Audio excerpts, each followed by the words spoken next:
Your observation about talking about ethnicities and racism and stuff in the church, I was just thinking as you were talking, is that I think it's very naturally human. Like when you're ashamed of something, you want to sweep it under the carpet. You don't want to talk about it.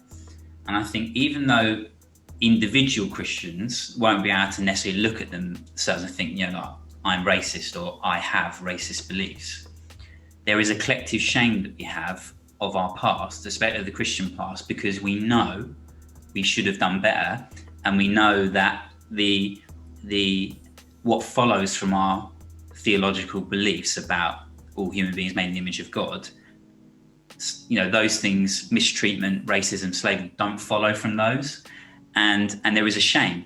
So I think that's when people bring it up, we become automatically defensive because we're ashamed of the church, we're ashamed of its silence and what it's done, and that same shame I don't think exists for the other things you noticed within the middle class church. So in terms of disability, actually, I think a lot of churches are at the are really good. Like my church, I know a lot of churches are great at caring for and looking after families, stuff with children who have disabilities and adults who have disabilities. And the same when people are struggling financially. I know people will go beyond the call of duty to do what they can to care for people. But because there's not a collective shame within the church, we can talk about it. Even when we haven't lived up to ideals, it's much easier to have an individual and collective conversation about them because it's not attached to shame.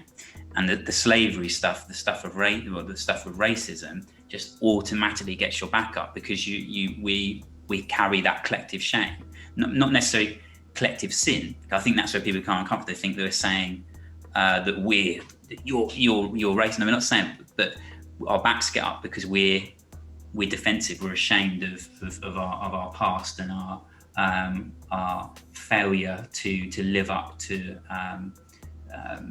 justice, the requirements of justice and the gospel in those areas as individuals and within the church. I don't know whether I was just thinking that I think that's part of what gets people's backs up. And I do want to say that I would be happy to say Black Lives Matter. When I was listening to us, I think, well, people are going to think he doesn't. No, I'm happy to say that. I'll try to make sure to edit that in when we But I would also, as I say, by that, I would be resolute in saying, if someone says, "Oh, so you support the Black Lives Movement?" No, resolutely no. But I absolutely support the claim and would want to live consistently with the claim that Black Lives Matter. Yeah, I hear you. Yeah, I think it shows that we need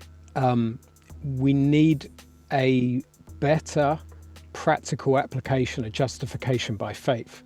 So it amazes me that, in the last couple of decades, maybe not quite that long, but all the debates going on about justification by faith, you would have thought that we were experts on applying it to our lives, but we're not, because we still have that knee-jerk reaction of when someone points out a sin that we want to double down and say, no, I'm not racist, or I'm not this, or I'm not that.